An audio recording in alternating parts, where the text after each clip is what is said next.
Hello, welcome back to Budget with Mads.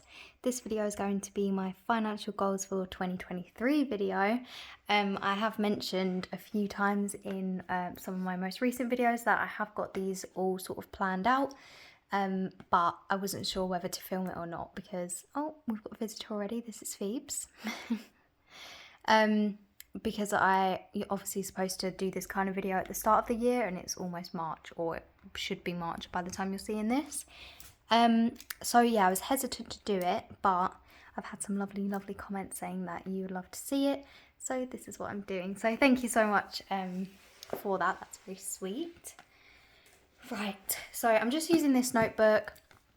I don't have a notebook specific for this, and I've used this notebook for a few other things, so I'm just going to golf.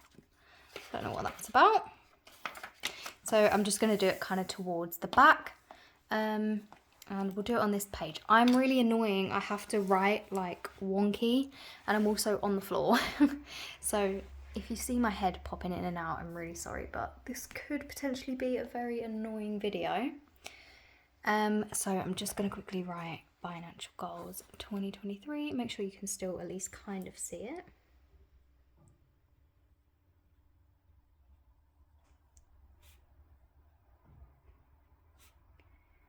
(2023). There we go. Of course my pen didn't want to. That's what I hate about biros. You know, when they just don't work at the very start and it just messes it all up. Anyway, I was going to do like little stars, but I think I'm going to do circles because in case I don't highlight them, the ones that I've hopefully achieved by the end of the year, maybe I can just tick them off. I'll do circles just to be safe. So I've got 10, by the way. So getting straight into it. I know I've already mumbled a lot, so really sorry about that. So the first goal that I'd like to reach is to get my emergency fund to £1,000. I can't remember what I'm actually, I'll zoom you in a bit, I don't know if you can see that. This is going to be horrible angles, I'm so sorry. So getting my emergency fund to, that's 100, to £1,000.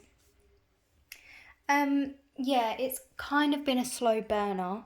If you've been a long time subscriber, you'll remember that I was very luckily for my 21st birthday given £500 towards an emergency fund by my my nan and my great grandma.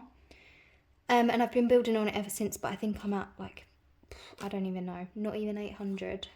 So I've saved less than 300 on top of that in that amount of time. So I just want to get this to 1,000. Then I think that I'll clarify that as being fully funded. And then I can just put my money towards other things and know that that is sitting there with a good amount.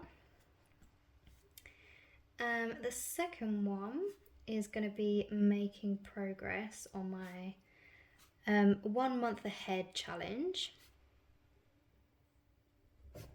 So if you haven't seen, I'm using the savings challenge that I have.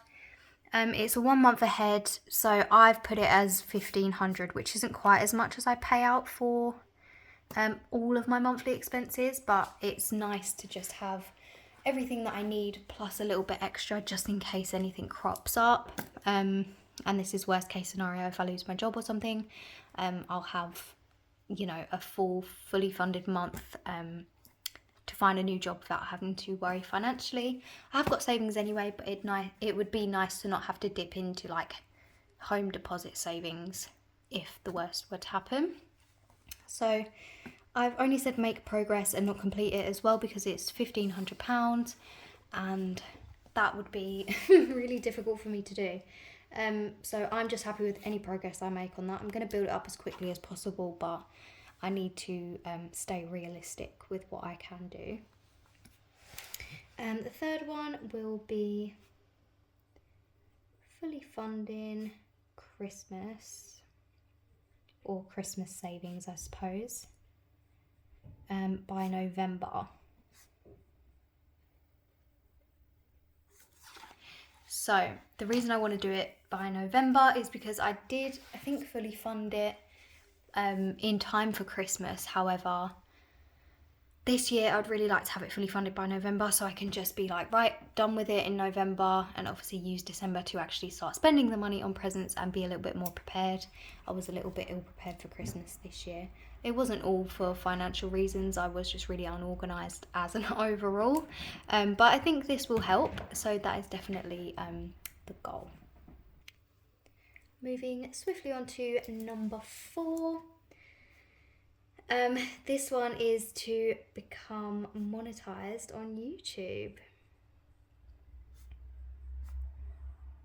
Now, I have just recently hit 1,000 subscribers and the required watch hours. Surprisingly, I did the watch hours before the subscribers, but I just want to say thank you so much to everyone. Even if you're just watching this video, leaving a comment, for subscribing, just absolutely everything. So I did create this goal, but I have actually already reached it, which is very exciting. So yeah, I can't thank you guys enough for that. But yeah, that was a goal on the list. We're going to leave it in there. But at least I know that I'm going to be able to tick one of them off at the end of the year.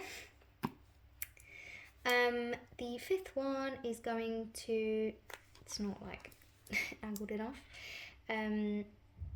is going to be building up and expanding my Etsy shop, which will hopefully increase income, question mark. Oh, I actually did put a question mark there.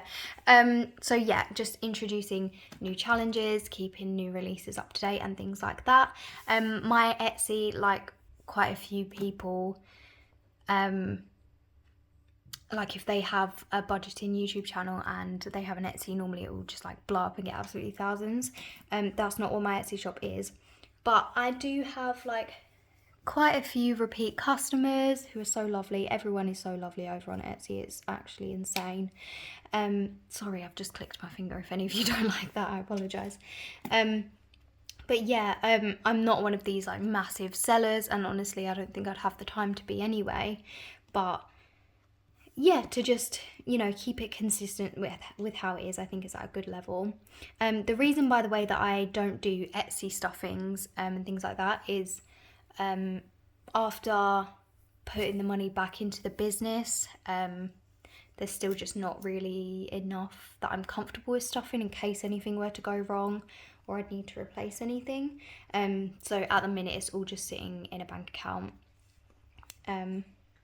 Not really doing a whole lot in case I need to buy more supplies or yeah, just stuff like that. Keeping it in there for anxiety reasons. So that's why there hasn't been an Etsy stuffing, I'm afraid. What are we on now? 1, 2, 3, 4, 5, 6. Number 6, this one hopefully will be completed shortly, is to just have enough saved for my Disney trip. That's in May, by the way, 2nd of May. Have enough saved for Disney to spend comfortably. It's going to be really weird actually, being in Disney, because I'm not going to bring like my cash wallet or anything like that. It's going to be the first time since I've started this cash stuffing journey that I'm just going to have loose money in my purse, and I think that's going to be a really weird thing. So yeah, it's going to be a bit of a weird one. Hopefully I'll still use my logical brain, but I do kind of want to not have to restrict myself too much on souvenirs and gifts for myself and things like that. This is like a once in a lifetime holiday for me and my cousin. We've been saving for so long. It would just be such a shame to have to keep saying no to ourselves about certain things. So to just have enough to spend comfortably, spend happily, and not have any of the money worries that we have in day-to-day life. It'd just be nice to have a break from that as well. So the next one is just simply to save £3,000 by the end of the year. This one, I know it doesn't sound like a lot, but for my income that will still be quite a stretch, to be honest. So at the minute my aim is saving £200 a month. If I keep that up, that's £2,400. So I'd need another £600 to meet this goal somewhere throughout the year. So hopefully I can make that up in rollover, maybe, I don't know, I'd say birthday money and Christmas money, but that's going to be gone. Yeah, I honestly don't really know, but we're going to find a way. Don't worry about it. Or maybe, hopefully, I could save a little bit from Etsy or save a little bit from YouTube. Who knows? We will find a way to make this happen. Writing it down is manifesting it, right? The next one is to have 100 no spend days in 2023. This is something I've obviously had a few no spend days throughout the year, but I have not kept track because most of the transactions are cash based. It's not like I can go through my credit card statement and see. But I'm going to start this from my next stuffing officially, and to keep me accountable, I've made this new savings challenge. So 100 no spends day in 2023. There's 100 stars here, so every day that I go without spending any money, I can just tick off a little star or colour in a little star. And yeah, these will be going on my Etsy shop in case anybody is interested. But yeah, I think this is so cute, and I'm very, very excited to start using this because it will hold me accountable. The next one is this 1, 2, 3, 4, 5, 6, 7, 8, 9. The 9th one is to complete all of my savings challenges. I can't even remember actually what all of my savings challenges add up to. Maybe I should check that just to make sure it's in accordance with the saving 3,000. But if I complete any throughout the year, I will obviously put a new one in its place. But yeah, we'll just see how that goes. And then the last one, good on number 10. Maybe zoom you out a bit. This is a bit of a random one, to be honest. But it's to fully fund rainy day. The only reason I say this is because in my binder, let me see, in this one specifically, oh no, not this one specifically, that's a big fat lie. So rainy day I want to fully fund to £200, but other ones like dentist and glasses, I was going to include these two in that as well, but I think I'm going to have to buy new glasses and potentially a new retainer this year as well. So it would be a case of funding it, then taking out and then topping it back up, which I don't know if I'll be able to do in a year. So I've just kept it for the moment to fully funding rainy day. And yeah, so those are my 10 financial goals for this year. Get my emergency fund to 1,000, make progress on my 1 month ahead, fully funding Christmas savings by November, become monetized on YouTube, building up and expanding my Etsy shop with hopes to increase the income, have enough saved for Disney to spend comfortably, save £3,000, have 100 no spend days, complete all of my savings challenge, and fully fund rainy day. So yeah, thank you so much to everybody who said that they did want to see this video. And yeah, thank you so much for watching. And what is the next video going to be? The next video is either going to be my February rollover cash stuffing or my February savings. That doesn't sound right. Why do I feel like I've already done my February savings? I haven't. But yeah, it will be either one, two of those videos is what I was going to say. Either one of those two videos. But yeah, like I say, thank you so much for watching, and I will see you in the next one. Bye.